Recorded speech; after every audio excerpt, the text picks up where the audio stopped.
Bueno, arrancamos, nos ponemos en presencia del Señor. Y saludamos a la Santísima Trinidad en el nombre del Padre, del Hijo y del Espíritu Santo. Amén. Bendice, alma mía, al Señor, y mi ser a su santo nombre.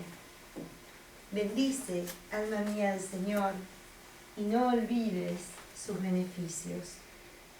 Él, que perdona todas tus culpas y sana todas tus enfermedades, que rescata tu vida de la fosa y te corona de amor y de ternura, sacia de bienes tu vejez y rejuveneces como el águila.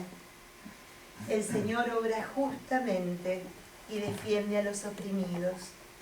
Mostró sus caminos a Moisés y sus hazañas a los israelitas. El Señor es compasivo y clemente, lento a la ira y rico en misericordia. No está siempre litigando ni guarda rencor perpetuo. No nos trata según nuestros pecados, ni nos paga conforme a nuestras culpas. Pues como se eleva el cielo sobre la tierra, así prevalece su misericordia sobre sus fieles. Como vista la aurora del ocaso, así aleja de nosotros nuestros delitos. Como un padre se estremece con sus hijos, así se enternece el Señor con sus fieles.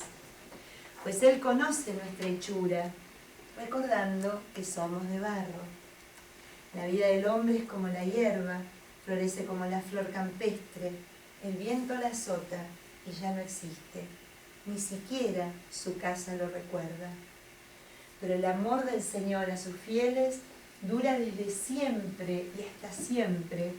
Su justicia pasa de hijos a nietos, para los que guardan la alianza y se acuerdan de cumplir sus mandatos. El Señor asentó en el cielo su trono, con su soberanía gobierna el universo. Bendigan al Señor ángeles suyos, milicia valerosa que cumple sus órdenes, obediente al sonido de su palabra. Bendigan al Señor todos sus ejércitos, siervos suyos que cumplen su voluntad. Bendigan al Señor todas sus obras, en todos los lugares de su imperio. Bendice, alma mía, al Señor. Amén.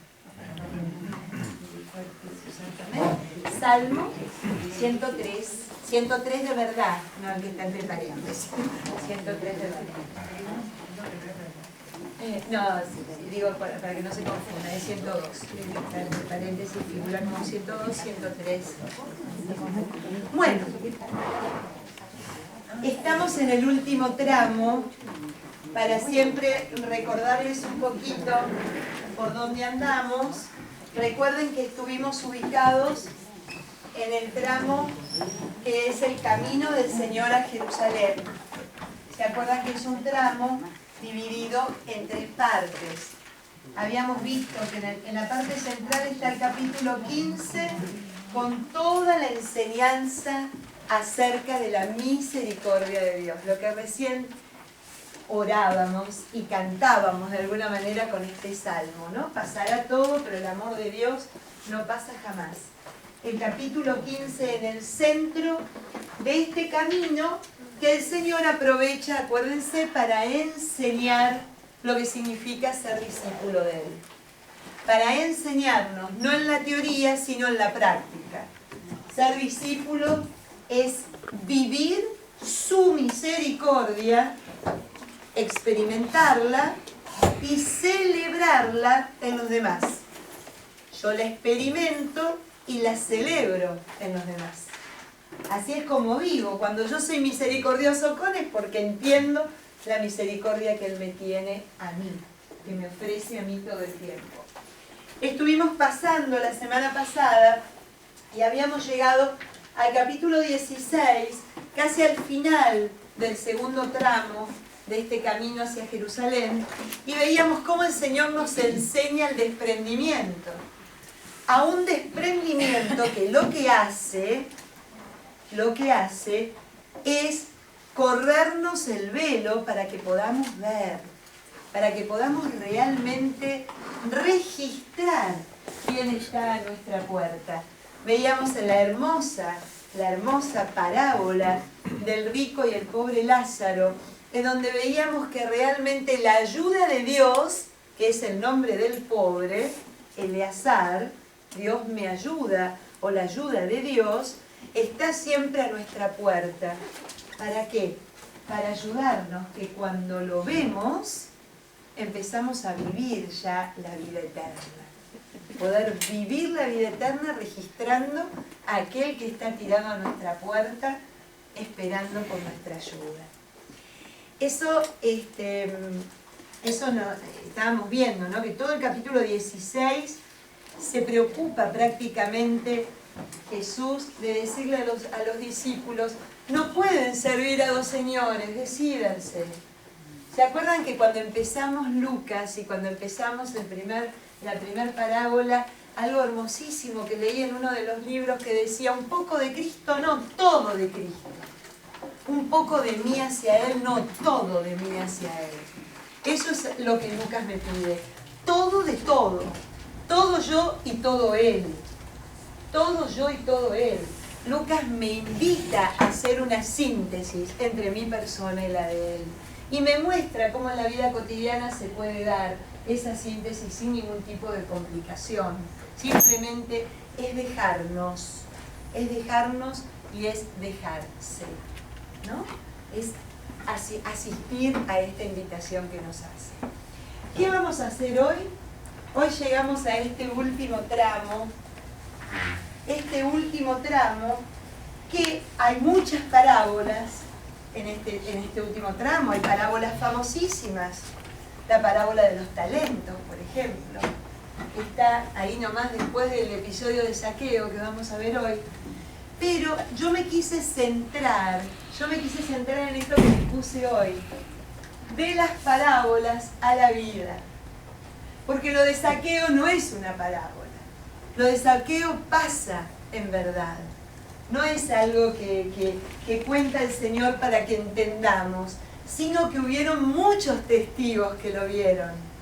Zaqueo existió y el Señor tuvo el encuentro con él. Entonces en ese encuentro quedaron como reveladas todas las enseñanzas de las parábolas que venía teniendo. ¿Qué es lo que va a predominar en este último tramo? El tema de la misericordia al perdón concreto. Estuvimos hablando de la misericordia todo el tiempo. Acá se concretiza en el perdón. Y yo me sigo asombrando, porque yo se lo juro, que no lo preparé ni con el calendario, ni con la liturgia, para nada. Esto fue obra del Espíritu Santo y Él es el responsable. Esta semana en la iglesia se habla del perdón. Esta semana nos invita desde el domingo último que vimos la mujer a punto de ser apedreada y que algunos vino 8:30 a misa. ¿Lo escucharon, Adrián?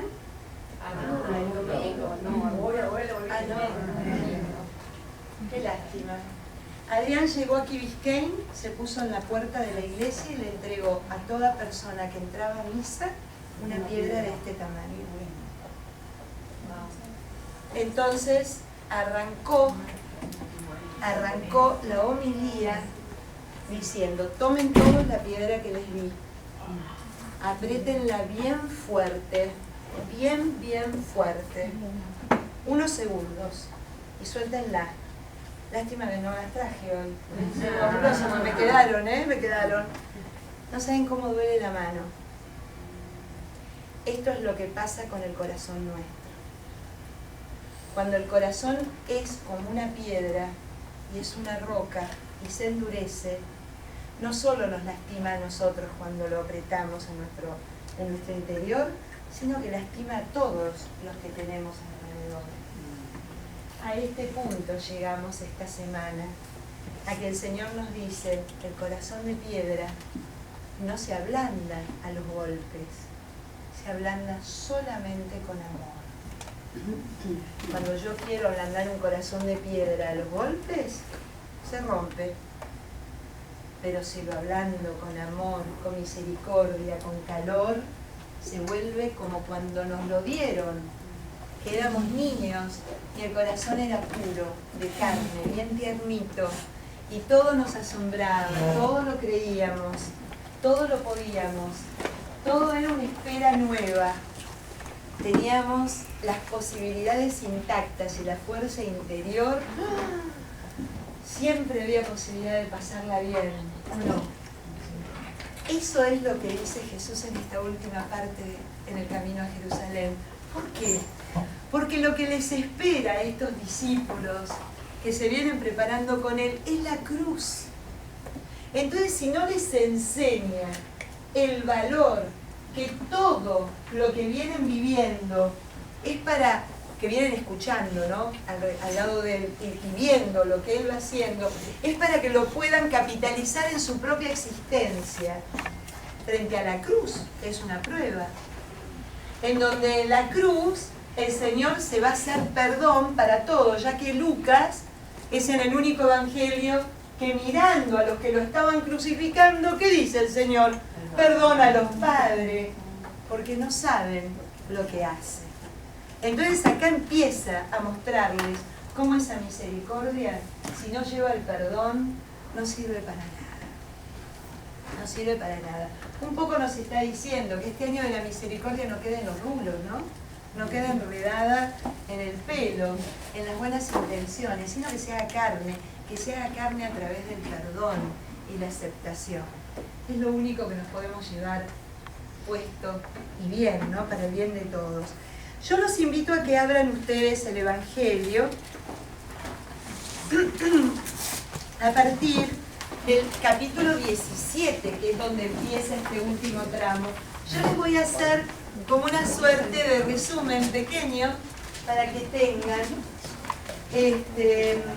más o menos los temas centrales que pasan en este último tramo hacia Jerusalén. Fíjense que este último tramo está como marcado por un deseo ferviente. Y Señor, ¿cuándo llega el reino? ¿Cuándo empezamos a vivir tu reino, Señor? Cada 2 por 3 va a venir de nuevo la pregunta. Vamos a volver a encontrar un joven que le pregunta como el doctor de la ley en el samaritano, ¿qué debo hacer para alcanzar la vida eterna? Hay una desesperación de poder llegar a este reino, pero el reino que Jesús les habla tiene un sentido y es un acontecimiento de salvación, un acontecimiento, no es un reino en tiempo y espacio. Ellos preguntaban de alguna manera, bueno, ¿cuándo vas a empezar a ocupar el trono de Herodes? Porque es eso lo que esperaban de él. Lo vemos claramente en los discípulos de Maús, ¿no? Cuando un poco estaban, y nosotros que pensábamos, ¿no? Que creíamos, que esperábamos. Y el Señor, en este último tramo, les dice, no vivan la llegada del reino como algo que se da en tiempo y espacio. Ese reino se da en el Kairos, porque es un acontecimiento de encuentro.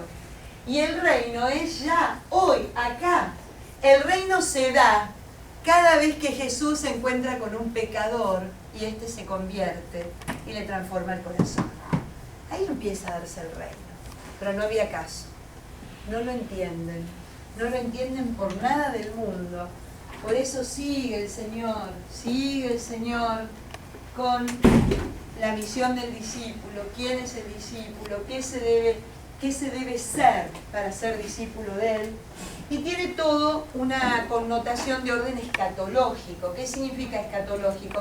Que pareciera que todo nos habla del final de los tiempos, ¿no? Pero de nuevo, no es el final de los tiempos cronos, sino que es el final de este cronos para entrar en el kairos, en el tiempo de Dios, en el tiempo del encuentro con Dios, que no tiene nada que ver mi tiempo y mi espacio. Es un acontecimiento, yo me encuentro o no me encuentro, y en ese encuentro se termina el tiempo y el espacio, porque empiezo a vivir la eternidad hoy, acá, en el 15, hoy es 15, ¿no? Sí. En el 15 de marzo del 2016.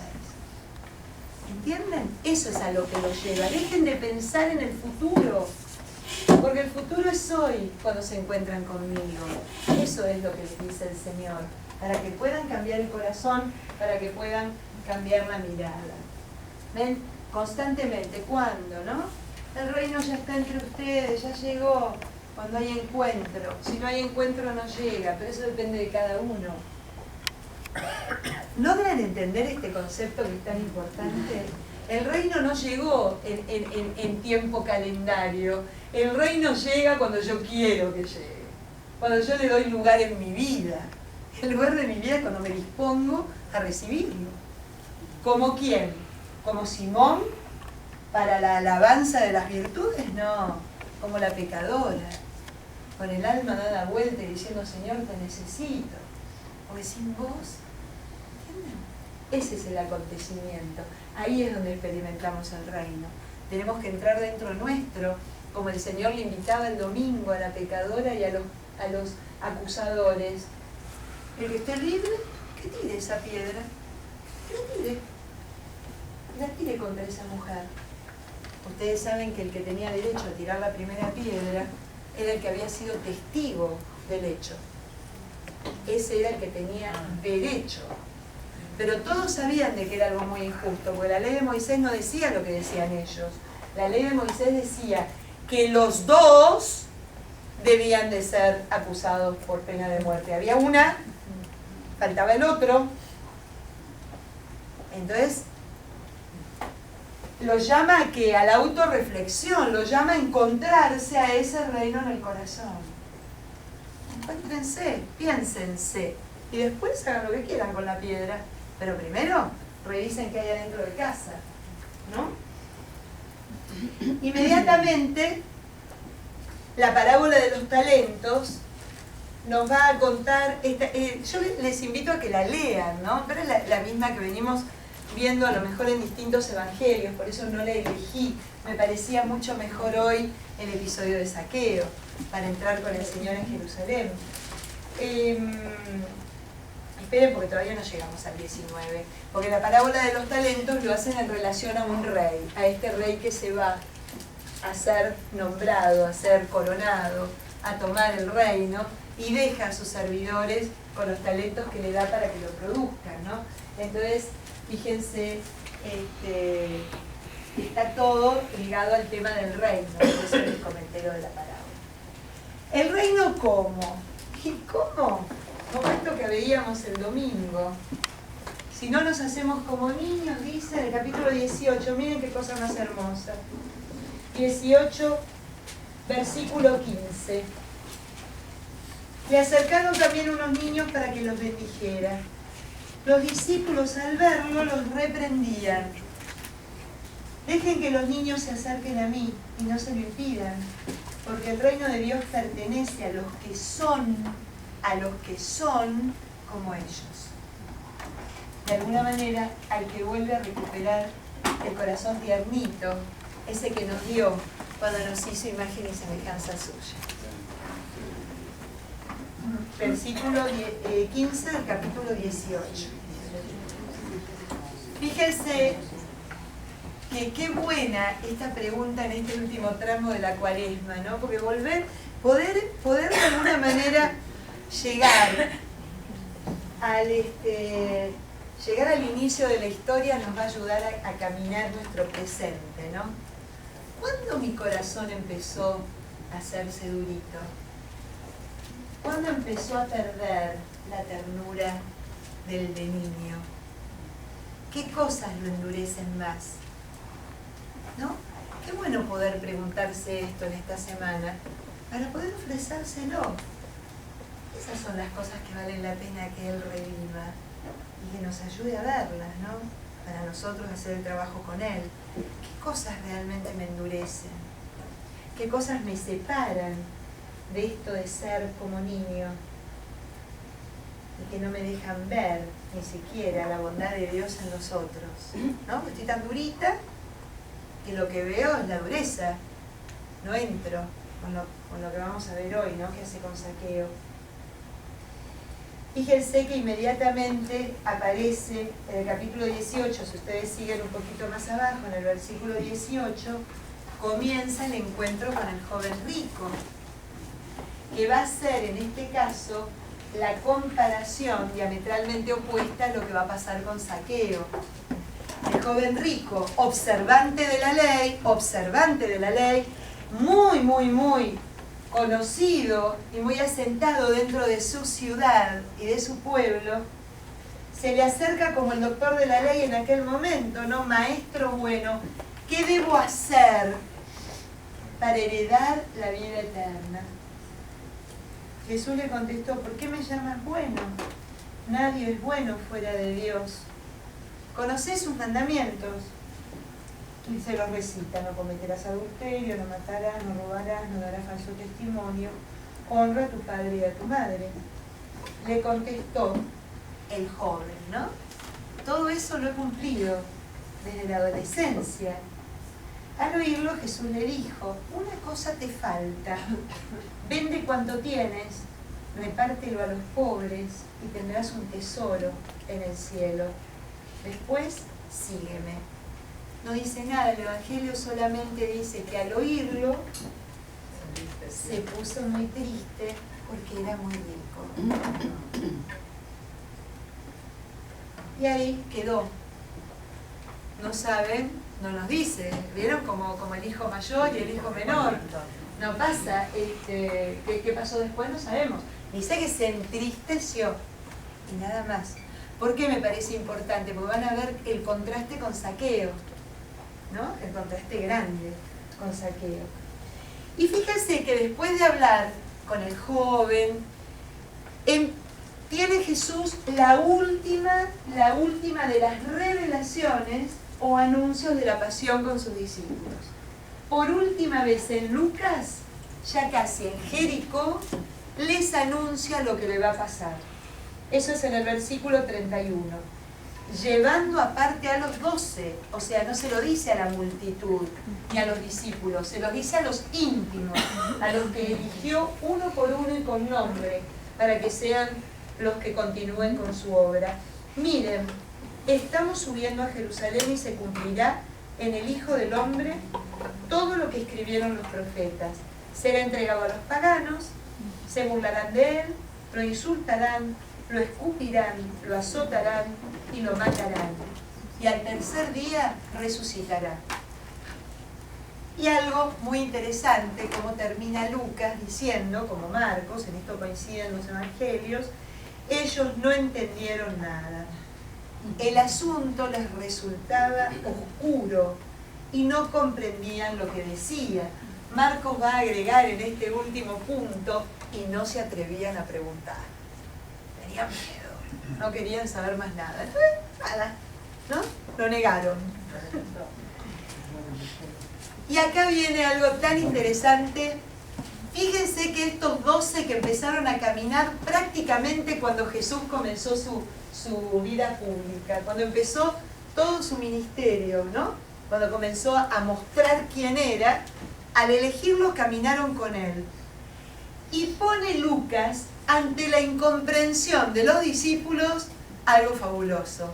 Un ciego, tirado al lado del camino, que no tenía la menor idea de nada, que vivía cerca de Jericó, camino a Jericó, le grita varias veces, porque le decían como a los niños que se callara, que no molestara al maestro: Jesús, hijo de David, ten compasión de mí. Lucas pone esto, la ceguera de los discípulos y la mirada del ciego. Como a veces estar, ¿no? Ser uno próximo no significa que entendamos quién es el Señor en nuestra vida.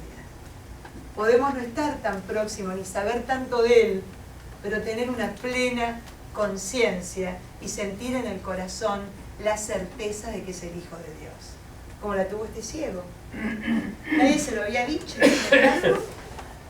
Es muy lindo, ¿no? Cuando se acercaba a Jericó, un ciego estaba sentado junto al camino pidiendo limosna. ¿Por qué está sentado junto al camino? Porque el ciego simboliza los que no pueden estar en el camino. simboliza a todos aquellos que tenían vedada la entrada a lo sagrado, porque se los consideraba pecadores e impuros, porque estaban con alguna dolencia física que indicaba algún mal proceder en su vida o en la de sus antepasados. Este que está al borde del camino, ¿no? No está metido dentro de lo que sería el sistema, para decirlo de alguna manera, se adelantó de una carrera, perdón, me estoy adelantando yo de una carrera. Al oír que pasaba la gente, preguntó qué sucedía. Le dijeron que pasaba Jesús de Nazaret y él gritó: Jesús, hijo de David, ten piedad de mí. De nuevo el Señor, este es uno de los relatos más lindos, no me quiero detener en él porque nos vamos a detener en Zaqueo. Esa delicadeza preciosa del Señor de ponérsele enfrente, ¿no? De ponérsele enfrente, este ciego que habrá sentido frente a la presencia de Cristo, ¿no? Podamos poner nosotros también enfrente de él y experimentar qué sintió este hombre incapacitado, excluido, irado y encima silenciado, cuando el Señor le pregunta: ¿qué quieres que te haga? ¿O qué puedo hacer por ti? ¿Qué puedo hacer por ti? Qué importante, porque el Señor no le dice inmediatamente que veas, porque a lo mejor el Señor no quería ver. ¿Cómo ante la incapacidad nuestra nos pregunta: ¿qué puedo hacer por vos? Primero date cuenta lo que necesitas para que yo pueda solucionar el problema, porque el problema empieza en vos y la solución también. Acuérdense, vete, tu fe te ha salvado. No fue ni que me miraste, ni que te toqué, ni que pasé, ni que te cubrí, nada. Tu fe, esto que te movió hacia mí, es lo que te salvó. Fantástico, ¿no? ¿Qué nos estará preguntando este último tiempo de Cuaresma para que le contestemos el día de resurrección? ¿Qué puede hacer por cada uno de nosotros? ¿Qué es lo que le pediríamos desde el fondo del corazón? Yo creo que vale la pena estas preguntas, este último tramo, ¿no?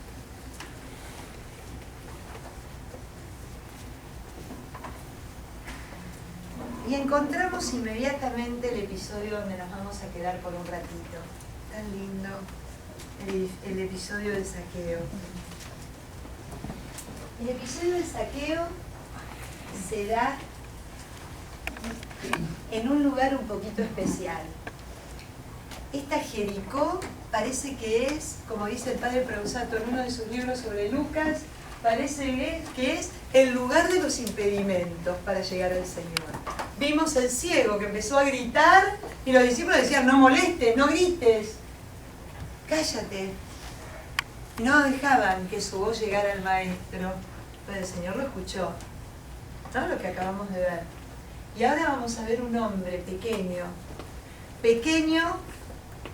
en físico y aparentemente pequeño en su forma de vivir, ¿no? Con una vida muy mediocre, una vida muy superficial. Y que también se encuentra con un muro que no lo deja ver a Jesús. Dicen los exégetas de Lucas, ese muro no es solo la gente, sino que es el pensamiento de la gente. Uy, Señor, ahora me pongo a pensar, ¿yo y de quién soy muro? Que no dejo que se acerquen a Cristo. ¿De quién me constituyo un muro gigantesco y le digo: vos no te lo mereces? ¿Quién te crees con la vida que llevas? O con lo que hiciste en tu pasado. Es lo primero que uno ve, ¿no? Porque uno suele ubicarse en Zaqueo, ¿no? Pero a veces uno es muro y es peor que Zaqueo. Acuérdense que Lucas tiene esta capacidad de mostrarnos todo un escenario que ubicarse en los personajes de la periferia hacen trabajar más la periferia de nuestro corazón. ¡Wow! ¿Dónde estoy yo? ¿Seré yo el que me pongo a decir no lo veas, no te encuentres, no te perdone, por favor? Porque si no, se me cae de los altares. ¿Eso de dónde? Y Jericó tenía esta característica, porque Jericó además era un lugar un poco especial, estaba cerquísima de Jerusalén. ¿Se acuerda que lo vimos un poquitito cuando vimos el Samaritano? Que por eso yo les explicaba, al ser un lugar comercial probablemente tendría dinero y por eso fue asaltado. Era un lugar tan cosmopolita porque era limítrofe. En Jericó se terminaba lo que sería la Judea y empezaba otro territorio. Entonces era un lugar limítrofe y por ende entraba y salía un montón de gente que era de toda procedencia, no solo judía. Entonces era un lugar cercano a Jerusalén donde la gente se animaba a vivir una vida un poquito licenciosa, o sea, se daban licencias para hacer cosas que en Jerusalén, ciudad santa, no podrían haber hecho. Era un lugar también de descontrol, de alguna manera, ¿no? Y era un lugar de prohibición. Se le prohibía al Señor escuchar el quejido y mirar al necesitado. Porque Zaqueo era un necesitado del perdón y de la misericordia de Dios. A veces cuando hablamos de necesitados, lo primero que pensamos en los que no tienen que comer. Y hay un montón de necesitados. Por eso las obras de misericordia son corporales y espirituales. Porque hay un montón de necesitados que tienen que comer, pero que no saben cuánto valen para sí mismo y para Dios. Y flor de necesitados. Fíjense qué cosa más linda. Empecemos por el nombre de Zaqueo, que a mí me encanta. Zaqueo, diminutivo, ¿no? Nickname, ¿cómo se le dice? Sobrenombre. Sobrenombre de Zaharia, o Zacarías en español, que significa el Señor se acuerda de nosotros. Esa es la explicación del nombre de Zaqueo. ¿Quién era? Era de Jericó, y en Jericó tenía un cargo muy especial, porque siempre vemos recaudadores de impuestos como Mateo, pero Zaqueo era mucho más que un recaudador de impuestos, era el jefe de los publicanos. ¿Quiénes eran? Los que se dedicaban a la obra pública, los empleados públicos. Este vendría a ser como el gerente, ¿no? El que los coordinaba, y era un hombre muy rico, cuya riqueza había sido adquirida a través de esta situación pública. Porque acuérdense que al ser Jericó, que no es menor este detalle, al ser Jericó un lugar fronterizo, un lugar de entrada, tenía aduanas, y en las aduanas era donde más se recaudaba impuesto, porque era el impuesto aduanero, además del impuesto que se le pedía a la gente del lugar por lo producido y lo vendido y el dinero adquirido. Además de eso, por supuesto que no había una tabla, se cobraba lo que fuere, a discreción del que estaba en la casilla. Y el porcentaje iba a Herodes, a Roma y a Zaqueo. Así era el porcentaje. Herodes, Roma y Zaqueo. Los empleados públicos cobraban un porcentaje de eso, pero los que más se enriquecían eran los que estaban en la línea intermedia, ¿no? Entonces ese era Zaqueo. Cucaracha triple. ¿Vieron que siempre decimos que cucaracha, cucaracha, cucaracha? Era recontra cucaracha. Y además, al ser judío, imagínense, recontra impuro. O sea, teníamos a un ciego recién que era impuro y era pecador porque no veía. Este es recontra impuro y pecador porque va en contra de su pueblo y ayuda a los paganos, ¿no? En detrimento de su pueblo. ¿Vamos a leerlo? Sí. Para no seguir yo hablando al aire, está bueno leerlo. Vamos a tratar de leerlo con esto que les acabo de decir. Miren, les voy a contar un detallito para que sea más jugosa la lectura. Jericó está muy cerca de Jerusalén. Y por el tiempo que nos sitúa Lucas, estamos muy cerca de la Pascua. Entonces imagínense lo que es Jerusalén en tiempos de Pascua. Si hay una celebración de peregrinación preferida por los judíos, es la Pascua hasta hoy. Hasta hoy. Si uno quiere ir a Jerusalén en esta época, es impresionante, no consigue uno nada, ni lugar donde estar, porque a la gente todavía hoy le sigue gustando pasar la Pascua en Jerusalén. De hecho, el brindis final, cuando termina el Pesaj, todos levantan la copa y dicen el año que viene en Jerusalén. Porque es el deseo máximo. ¿Por qué? Porque la Pascua está asociada con el Mesías y el Mesías tenía que provenir de la Judea y del lugar sagrado por excelencia. Entonces es el deseo más grande, era el lugar. Entonces imaginen ustedes lo que debía ser ese espacio pequeñísimo, porque Jericó es muy chiquito, es muy lindo. Uno ve el desierto ahí, uno se asoma y está el desierto pleno de un lado y todo el bullicio de la ciudad del otro. Imagínense con gente que entraba y que venía del sur, del este, del oeste, pasando del norte especialmente hacia el sur, perdónenme, pasando por allí para llegar a la ciudad santa. En el medio de esto dice, entró en Jericó. Y Lucas, cuando pone que Jesús entra en Jericó, lo hace muy a propósito. ¿Por qué? Porque hubo otro patriarca después de Moisés, que se llamó Josué, que entró por Jericó cuando los judíos, después de 40 años de estar dando vueltas por el desierto, pasan el Jordán, entran a Jericó y pisan por primera vez la tierra prometida. Acá está por hacer lo mismo el Señor. Hace el mismo paso que hizo Josué, pero para mostrarles que es otra la tierra prometida. La tierra prometida va a ser el encuentro con el Dios que los ama, con el Dios que se va a dar por todos ellos.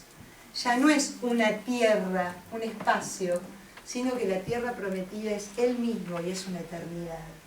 Es muy linda el paralelismo que hay en la manera como presenta la entrada de Jesús hacia Jerusalén por el mismo lugar que entró Josué con todas las tribus de Israel, ¿no? Algo muy, muy bello para, además, siempre recordarnos que el Antiguo Testamento cobra sentido y plenitud en el Nuevo, y que está contenido, ¿no? Y está como revelado en el Nuevo, que no es algo aparte. Entró en Jericó y atravesó la ciudad. Allí vivía un hombre llamado Zaqueo, jefe de recaudadores de impuestos y muy ricos. Intentaba ver quién era Jesús, pero a causa del gentío no lo conseguía, porque era bajo de estatura. Se adelantó de una carrera y se subió a un árbol para verlo, pues iba a pasar por allí. Cuando Jesús llegó al sitio, alzó la vista y le dijo, Zaqueo, baja pronto, porque hoy tengo que hospedarme en tu casa. Bajó rápidamente y lo recibió muy contento. Al verlo murmuraban todos porque entraba a hospedarse en casa de un pecador. Pero Zaqueo se puso en pie y le dijo al Señor, mira, Señor, la mitad de mis bienes se la doy a los pobres, y a quien haya defraudado le devolveré 4 veces más.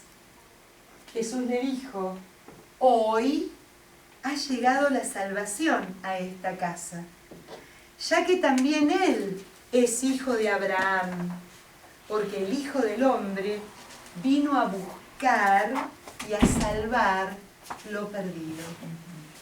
Palabra de Dios. Es hermosa. Es hermoso porque tiene un montón. Miren, primero, no sé si ustedes lo ven, pero es un resumen de todo lo que estuvimos viendo.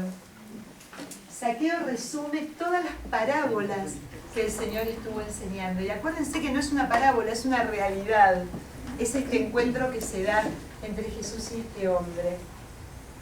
Pero además de eso, es algo que está lleno de contenidos, de expresiones bíblicas que hablan de la fe de Zaqueo, ¿no? Vamos a ir por partes. Bueno, primero, ya lo dijimos, ¿no? Que era muy rico. Intentaba ver quién era Jesús. Qué fabuloso, ¿no?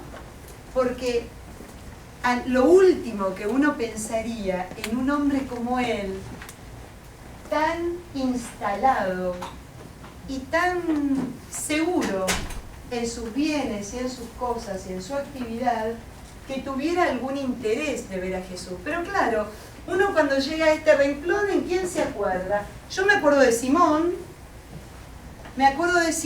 que lo invitó ¿para qué? Para quedar bien. ¿Se acuerdan? Lo invitó a su casa para que digan, che, este Simón es fantástico, mirá quién tiene, el hombre más famoso de la Galilea. Acá pasaba un poco lo mismo a lo mejor, o a lo mejor no. Ya el hecho de que haya tenido este deseo en el corazón de verlo, ya habla de un movimiento en Zaqueo que no venía de él. Y ya vamos a ver de dónde venía, ¿no? Intenta ver a Jesús, pero a causa del gentío, lo que veíamos el otro día hace un ratito, ya para mí pasó un día, lo que veíamos recién, pero a causa del gentío no lo conseguía, porque era bajo de estatura. Se adelantó de una carrera y se subió a un árbol para verlo, ¿no? Esto de subirse, esto de hacer todo lo posible para intentar ver, saber de quién se trata. Los exégetas dicen, Zaqueo no debía de ser joven, ni debía de ser adolescente, ni debía de ser un chiquillo. O sea que esto de subir al árbol le debe de haber costado. Y le debe de haber costado mucho. No es un detalle menor que un hombre tan pequeño haya podido ascender a un lugar tan alto. Ahora, acá se encuentra con un detalle que es increíble, ¿no? Porque cuando llegó Jesús al sitio, Lucas le pone un detalle que Jesús lo hace muy pocas veces en el Evangelio, que alzó la vista. El Señor va a alzar la vista cuando multiplica los panes, alza la vista para bendecir los panes y dárselos a la multitud, alza la vista cuando transforma el pan en su cuerpo, y en este caso alza la vista para darle vida a este hombre y para decirle, ese deseo que estaba en tu corazón es el deseo de mi corazón. Ese deseo de mí es el deseo de mí hacia vos. A Zaqueo el Señor lo deseaba profundamente, como a cada uno de nosotros. Muchas veces nos pasa, como lo vemos un poquito en el Evangelio de Marcos, no lo vemos en Lucas, pero se los digo para que vean la comparación el domingo cuando escuchen la Pasión. En Marcos los discípulos le dicen, bueno, a ver Señor, ¿qué querés que te preparemos? ¿Dónde querés que te preparemos para que pases la Pascua? Entonces el Señor lo mira y le dice, ya está todo preparado, muchachos. Y en esa oración nos deja entrever de que todo lo que pensamos que nace de nosotros hacia Él, nació primero de Él hacia nosotros. El deseo de Zaqueo nace del deseo de Jesús hacia Él. ¿Es claro? Nuestro deseo de Dios nace del deseo de Dios hacia nosotros. Acuérdense el domingo, cuando lean, y que uno se pierde un poco porque es larguísima, la Pasión, el Domingo de Ramos, van a escuchar dos frases que son únicas en Lucas. No saben cuánto he deseado comer esta cena con ustedes. Eso nos lo dice, acuérdense, lo repetí 1000 veces, pero me encanta decírmelo a mí misma, cada vez que nos paramos y vamos a recibir la Eucaristía. No saben cuánto he deseado comer esta cena con vos. No sabes cómo deseé que compartamos este banquete. Y en un segundo momento, cuando ya están en la cena, los va a mirar a todos y les va a decir, y ustedes que perseveraron conmigo hasta el final, vengan a disfrutar de este banquete. Entonces miren qué cosa hermosa que se da acá también en Zaqueo. El deseo de Dios en nosotros darnos cuenta de ese deseo y permanecer en su amor. Y ahí está el banquete, ahí está la vida eterna. ahí comienza a disfrutarse la eternidad. Cuando le doy cabida en mi vida a este deseo de Dios. Como hizo Zaqueo. No hay que hacer nada extraordinario. ¿Se acuerdan lo que le había preguntado el joven? ¿Qué debo hacer? Recitó toda una historia. Zaqueo no le recita ninguna historia. No le va a decir qué debo hacer. En la mirada del Señor ya se le convierte el corazón y miren lo que pasa. Alzó la vista y le dijo, vamos Zaqueo, baja pronto, porque hoy tengo que hospedarme en tu casa. Claro. A ver, Zaqueo, ¿qué hay en tu casa? No hay nada. Déjame que me hospede yo. La casa de Zaqueo es su corazón. Y hoy, en este acontecimiento de encuentro, lo que veíamos hace un rato, hoy en este encuentro me quiero meter en tu casa y no salir más de allí. Entonces, así como subió complicadísimo, peor aún, porque bajó rápidamente, se precipitó y lo recibió muy contento. Y al verlo no le dijo, Jesús, tú eres el Cristo, el Hijo de Dios vivo. No hay profesión de fe, ¿no? No sabía nada Zaqueo, pero le dice una palabra que para nosotros es increíblemente reveladora. Señor. Se lo digo en hebreo, Adonai. De la manera como los judíos llamaban a Dios. Él no sabía si era el hijo de David, si era el hijo de Dios vivo, el Mesías, no. Señor. Esa mirada lo levantó, lo perforó, le cambió la vida. Y ahí mismo no vino una cosa intelectual, vino una cosa bien práctica. La mitad de mis bienes se la doy a los pobres. A ver, ¿se acuerdan recién hace un ratito el joven que se adelantó para saber lo que era la vida eterna y se fue entristecido? Acá este no tenía idea de nada, pero hace lo que corresponde. La mitad de mis bienes se lo doy a los pobres. Y acá viene la verdadera conversión. Y a quien haya defraudado, le devolveré 4 veces más. La conversión no es solo tener buenas intenciones, sino que es resarcir y cambiar la historia si es que yo hice algo para que la historia de alguien no sea tan buena. Es tener la posibilidad de ir y cambiarla, modificarla, resarcir. ¿Y qué le dice Jesús? Hoy ha llegado la salvación a esta casa. Hoy ha llegado la salvación a esta casa, ya que también él es hijo de Abraham.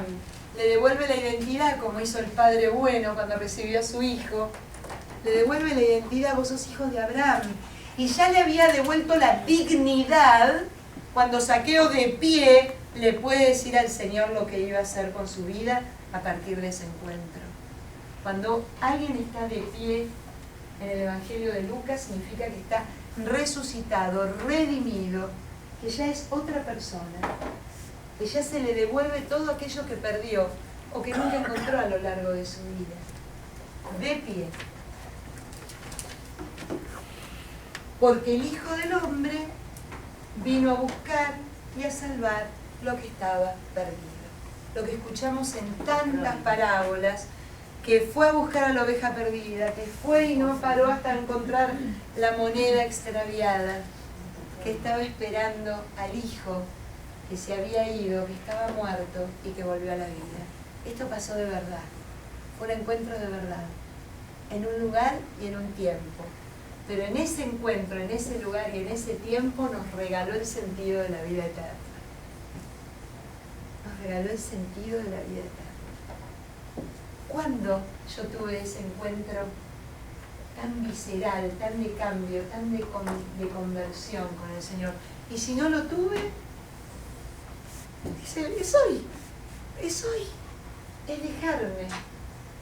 Es dejar que el Señor con la mirada atraviese esa coraza que todos veían en Zaqueo como lo deplorable. Y van a ver qué cosa más linda, yo se los escribí porque me encantó de un libro que leí. Y llegara a ese lugar primitivo, a ese germen de amor, de inocencia y de bondad que está en el corazón de todos. Solo que nosotros pretendemos llegar a ese lugar a los golpes. Y el Señor llega con su mirada de amor. En poder realmente llegar ahí y que Zaqueo pudiera darse cuenta de lo que había en ese corazón que antes no lo había visto, que antes nadie se lo había mostrado. De nuevo, con lo que siempre les digo, es una manera de bendecir, decir el bien que hay aún en la persona que tiene una vida de lo más reprobable.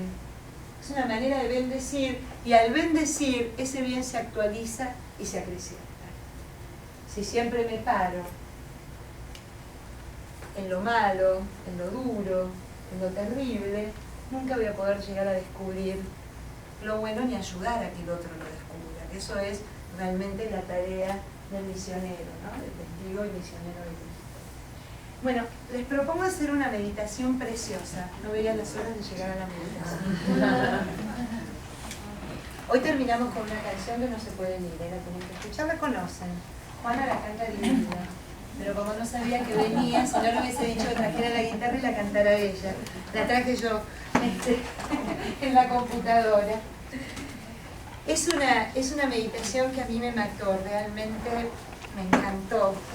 Es el padre Proxato en uno de sus libros, Señor, ¿a quién iremos?, en donde decía que en el episodio de Zaqueo, lo que muestra el Señor es que cree en nosotros. Dice, Dios cree en el hombre, en este encuentro con Zaqueo. Cree en lo bueno que está dentro